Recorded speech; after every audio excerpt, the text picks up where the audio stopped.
की बात है। राजस्थान के एक सूखे गांव धरतीपुर में एक लड़की रहती थी। उसका नाम था गौरी। हर सुबह सूरज की पहली किरण के साथ गौरी उठती और अपने सिर पर मटका रखकर गांव से आधा कोस दूर वाले पुराने कुएं तक जाती। यह उसका नित्य कार्य था, नित्य थाम।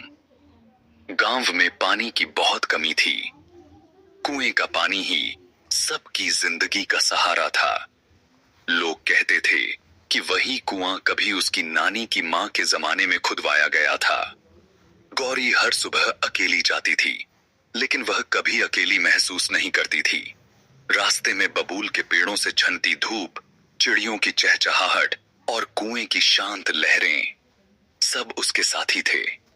एक दिन जैसे ही वह कुएं के पास पहुंची, उसने देखा कि एक छोटा बच्चा वहां बेहोश पड़ा है। घबराकर उसने मटका एक ओर रखा और दौड़कर उसकी नब्ज देखी। धीमी थी, पर थी। गौरी ने तुरंत मटके से थोड़ा पानी उसके होठों पर छिड़का, फिर उसे धीरे धीरे पिलाया। थोड़ी देर में वह बच्चा होश में आ गया।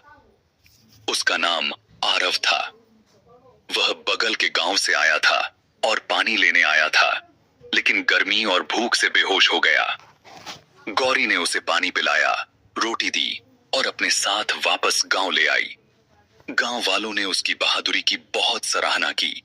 उस दिन के बाद से गौरी अकेली कुएं पर नहीं जाती थी।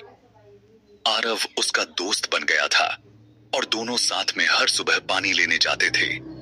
साथ में बातें करते, सपने देखते और एक नया नित्यधाम रचते। समय बीतता गया। आरव बड़ा हुआ, पढ़ने शहर चला गया।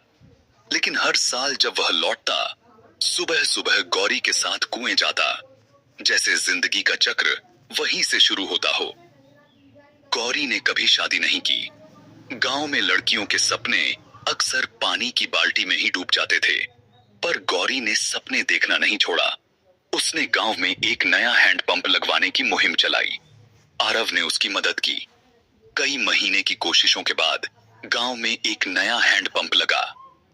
पहली बार पानी घर के पास आया।